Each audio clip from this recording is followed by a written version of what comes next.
கர்த்தருடைய பரிசுத்த நாமத்திற்கு மகிமை உண்டாவதாக. கடந்த நாட்களிலே ஆதியாகமத்திலே தேவன் படைத்த காரியங்களை குறித்து நாம் பார்த்து கொண்டிருக்கிறோம். முதலாவதாக வெளிச்சம் உண்டாக கிடவது என்று சொல்லி அவருடைய மகிமையின் ஒளியை இந்த பூமியிலே அவர் கொண்டு வந்தார் என்று சொல்லி பார்த்தோம். இரண்டாவது நாளாக ஆகாயுரை உண்டு பண்ணினார், அதற்கு வானம் என்று பெயரிட்டார் என்று சொல்லி நாம் பார்த்தோம்.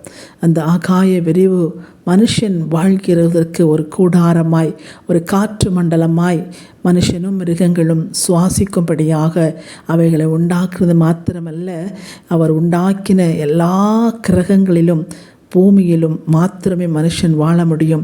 மனுஷன் வாழ்கிற ரெண்டே இடம்தான் உண்டு, ஒன்று பூமி, மற்றொன்று பரலோகம் என்று சொல்லி நம்ம பார்த்தோம்.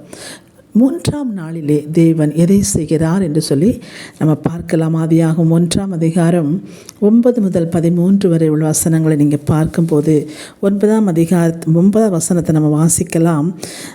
பின்பு தேவன் வானத்தின் கீழே இருக்கிற ஜலம் ஓரிடத்தில் சேரவும் வெட்டாந்தரை காணப்படவும் கடவது என்றார். அது அப்படியே ஆயிற்று என்று சொல்லி பார்க்கிறோம். பின்பு தேவன் என்று சொன்னார். 2வது நாள் முடிந்த பிறகு 3வது காரியங்களை அவர் செய்யும்போது பார்த்திங்கன்னா, வானத்தின் கீழ் இருக்கிற ஜனம் ஓரிடத்தில் சேரார். நம்ம ஏற்கனவே நம்ம 2வது நாள் உண்டாக்கப்பட்ட காரியத்தை பார்க்கும்போது ஜலம் மேலும் கீழும் இருக்கிறதாகவும் அதற்கு நடுவிலே ஆகாய விரிவு இருப்பதாகவும் நம்ம பார்த்தோம். இப்போ பாருங்கள், வானத்தின் கீழே இருக்கிற ஜலம் என்று சொன்னால் பூமியிலே இருக்கிற ஜலம். பூமியிலே இருக்கிற அந்த ஜலத்தை ஓரிடத்திலே அவர் கொண்டு வருகிறார். கொண்டு வரும்போது மற்ற இடம் வெட்டாந்தரையாய் மாறுகிறது. அந்த பூமியிலே ஒரு சிறிய தாழ்வு இடத்தை உண்டாக்கும் போது அந்த தண்ணீர் எல்லாம் தாழ்விடத்தில் போய் சேர்ந்து விடுகிறது. மற்ற இடங்களெல்லாம் வெட்டாந்தரையாய் மாறி போகிறது. அப்படித்தான் தேவன் ஜலத்தை ஓரிடத்தில் அவர் சேர்த்தார் என்று சொல்லி நம்ம பார்க்கிறோம். பாருங்கள், அது மாத்திரமல்ல, சமுத்திரத்துக்கு அவர் ஒரு இடத்தில் சேரும்படியாகவும் அந்த சமுத்திரம் பூமியிலேயே மறுபடியும் கலவாதபடி, வெட்டாந்தரைக்கு மறுபடியும் வர முடியாதபடிக்கு, வரக்கூடாதபடிக்கு அங்கே தேவன் ஒரு பெரிய காரியத்தை செய்கிறார் என்று சொல்லி பார்த்தால், சங்கீதம் 104:9 பாருங்கள், திரும்பி அந்த பூமியை அந்த எல்லையை மூடாதபடிக்கு அந்த தண்ணீர் அந்த ஓரிடத்தில் போய் சேர்ந்த அந்த ஜலம் மறுபடியும் பூமியிலே பூமியினுடைய வெட்டாந்தரையை மூடாதபடிக்கு அதற்கு வாசல் போட்டார் என்று சொல்லி நம்ம பார்க்கிறோம். நீதிமொழிகள் 8:29 பார்த்தீங்கன்னா, சமுத்திரத்தின் அலை கரையை மீறாதபடிக்கு அதற்கு எல்லை வைத்தார் என்று சொல்லி நம்ம பார்க்கிறோம். பாருங்கள், எத்தனை அழகான ஒரு தேவன்.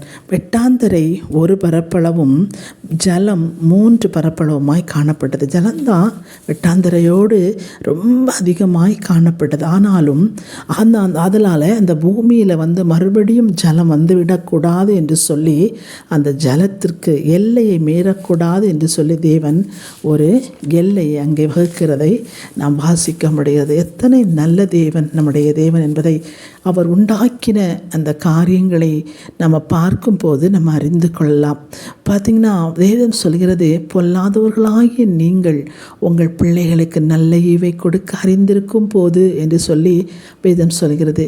இந்த உலகத்திலே ஒவ்வொரு பெற்றோரும் தன்னுடைய பிள்ளைகளுக்கு எப்படியாகிலும் நல்லதை செய்துவிட வேண்டும், எப்படியாகிலும் நம்ம பிள்ளைங்க நல்லா வந்துடணும், எப்படியாகிலும் நம்ம பிள்ளைங்க உயர்ந்த ஸ்தானங்களில் இருக்கணும், மற்றவர்களுக்கு முன்பாக நம்ம பிள்ளைங்க தலை நிமிர்ந்து நிற்கணும். அப்படின்னா எல்லா பெற்றோரும் தன்னுடால் முடிந்த உளவுக்கு அவங்களை வளர்ப்பதற்கும் அவங்களுடைய காரியங்களிலே கவனம் செலுத்துவதற்கும் ஆசைப்படுகிறார்கள். ஆனால் ஆண்டவர் சொல்கிறார் பாருங்கள், நம்மளை பார்த்து பொல்லாதவர்கள் என்று சொல்கிறார். அப்போது பொல்லாதவர்களாகிய நாமே அப்படி நினைக்கும் போது வேதவசனம் சொல்கிறது, பரலோகத்தில் இருக்கிற உங்கள் பிதா நீங்கள் நினைப்பதை காட்டிலும் மேலாய நம்முடைய பிள்ளைகளுக்கு அவர் செய்வார் என்று சொல்லி வேதம் சொல்லுகிறது. அப்போ தகப்பன் பிள்ளைகளுக்கு செய்யும்படியாக செய்கிற காரியத்தை தான் நாம் பார்க்கிறோம். சமுத்திரத்தையும் ஜலத்தையும் வெட்டாந்தரையும் உண்டாக்கின தேவன், ஜலம் 3 அளவு அதிகமாக இருக்கிறது. அது இங்கே மறுபடியும் வெட்டாந்தரைக்கு வந்துவிட்டால் நாம் உருவாக்கப்படுகிற மனிதர்களுக்கு ஆபத்து வந்துவிடும் சொல்லி அந்த ஜலத்திற்கு அதை எல்லை வகிக்கிறார் என்று சொல்லி பார்க்குறோம். அதை மீறி வரக்கூடாது, அங்கே நில்லு அப்படின்னு சொல்லிட்டு ஒரு எல்லையை அவர் வகுக்கிறத நம்ம பார்க்குறோம்.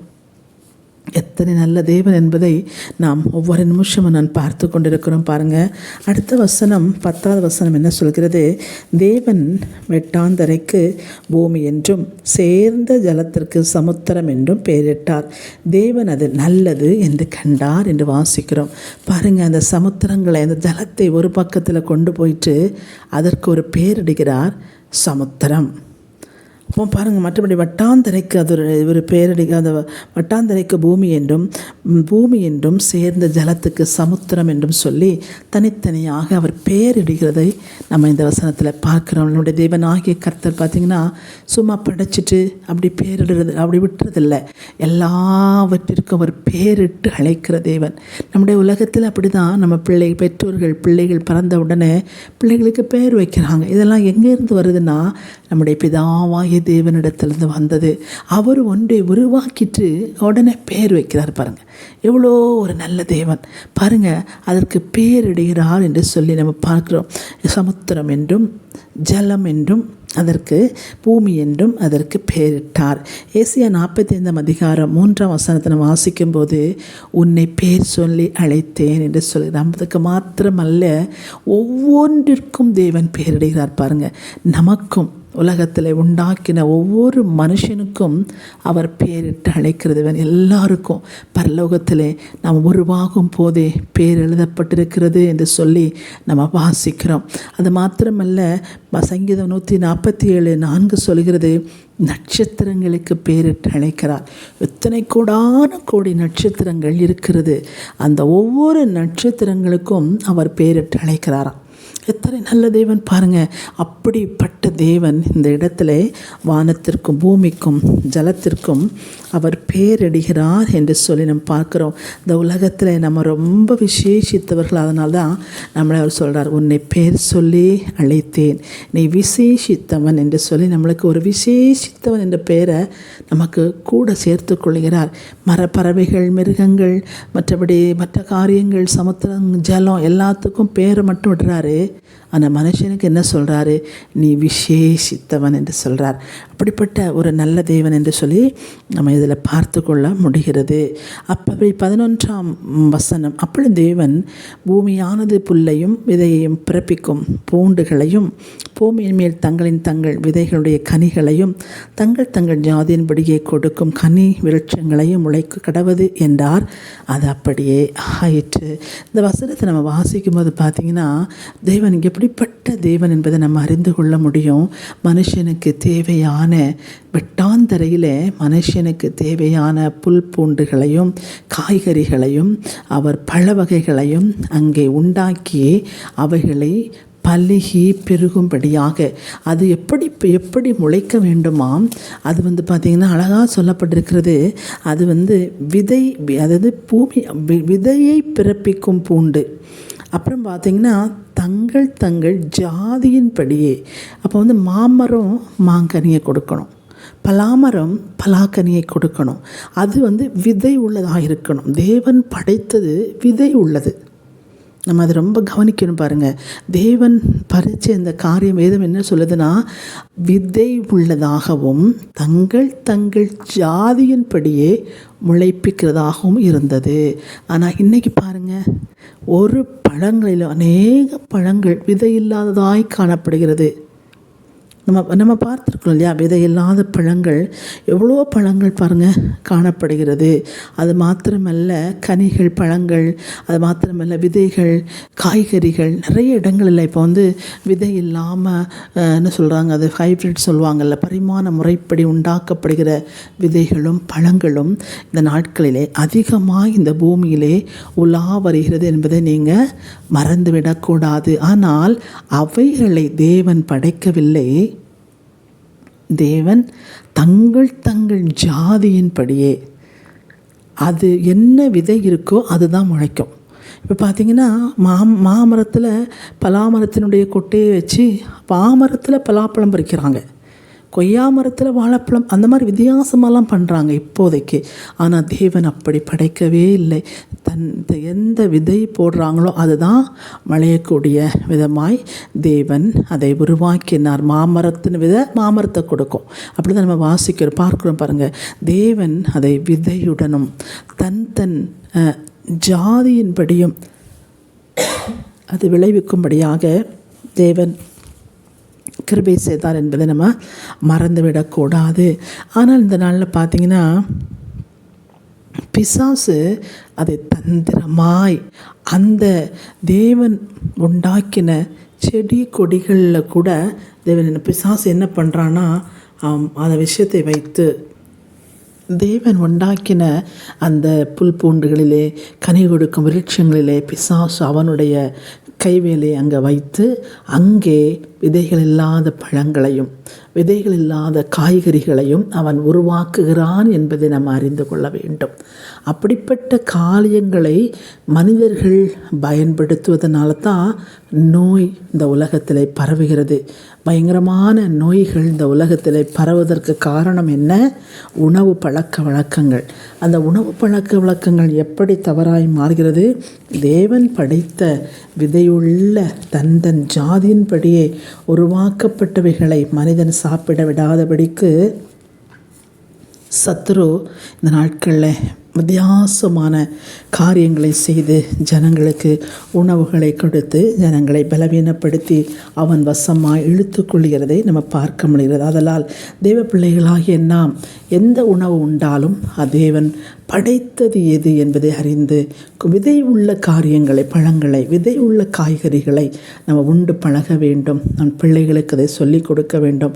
இந்த உணவு தேவன் படைத்ததல்ல, இந்த விதையில்லாத உணவு சத்துரு கொண்டு வந்தது, அது நம்முடைய வாழ்க்கையில் பலவீனத்தை கொண்டு வரும், நம்முடைய வாழ்க்கையில் நோயை கொண்டு வரும் என்று சொல்லி நம்முடைய பிள்ளைகளுக்கும் அதை சொல்லிக் கொடுத்து அப்படிப்பட்டதான ஒரு காரியங்களை சத்துருடைய கரங்களிலிருந்து நாம் விடுதலை பெறும்படியாக நம்ம செய்ய வேண்டும். பாருங்கள், அப்படியே தேவன் இந்த நாட்களில் சத்துரு இந்த காரியங்களை செய்தான்.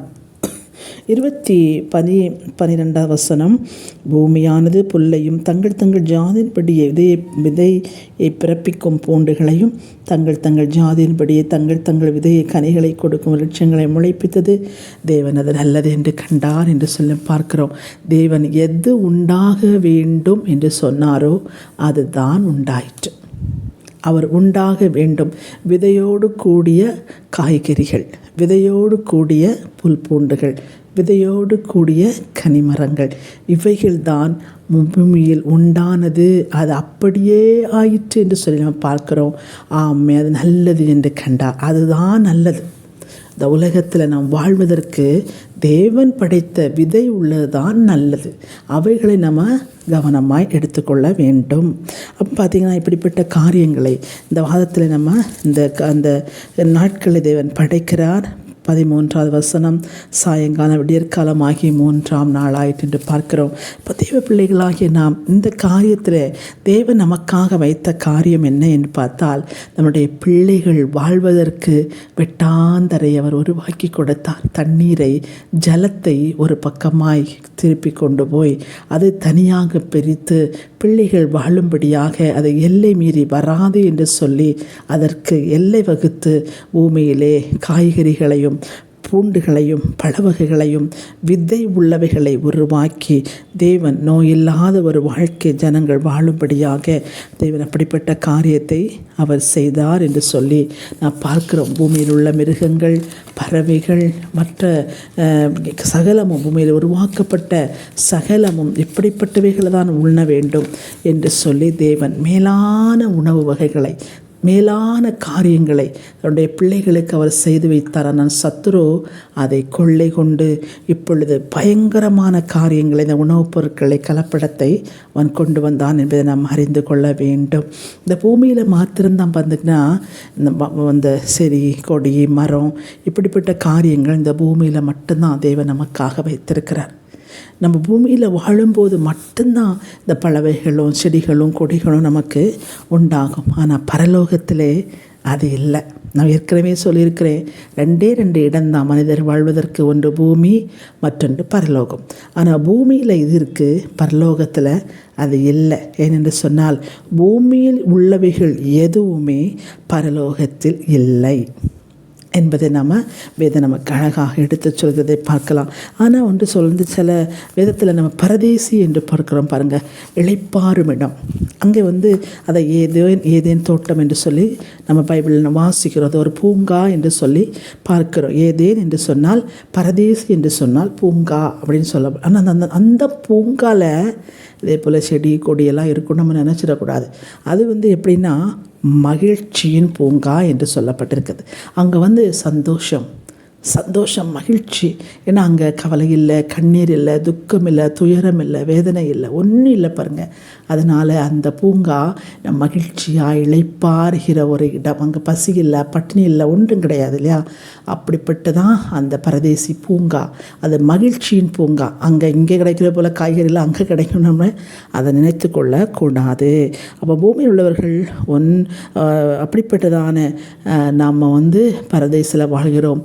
பரலோகத்திலே நாம் தூதர்களைப் போல இருப்போம் என்று சொல்லி வேதவசனம் நமக்காக எடுத்து சொல்கிறது. அதனால் இந்த பூமியில் நாம் உண்பதற்கு, நாம் சந்தோஷமாய் வாழ்வதற்கு, நாம் நோயின்றி வாழ்வதற்கு நம்முடைய தேவன் விதையுள்ளவைகளை படைத்திருக்கிறார்.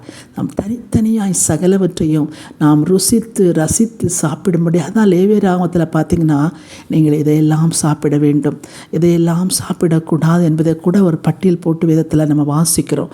அப்படிப்பட்ட தேவன் எதை நாம் செய்ய வேண்டும் என்பதை குறித்து தான் நம்ம இடத்துல ரொம்ப அழகாக அவர் எழுதியிருக்கிறதை பார்த்துட்டோம். மிகவும் ஒரு அருமையான தேவன் நமக்கு கிடைத்திருப்பதை போல வேறு யாருக்கும் இந்த உலகத்தில் தேவன் என்று சொல்லுகிறவர் இப்படிப்பட்ட காரியங்களை யாருக்கும் சொல்லி கொடுத்ததே இல்லை பாருங்கள். அப்படிப்பட்டவை நமக்கு கொடுத்திருக்கிறார். இதை உலகத்தில் உள்ள மக்கள் அனைவரும் அறிந்து கொள்ள வேண்டும் என்று சொல்லி அவர் விரும்புகிறார்.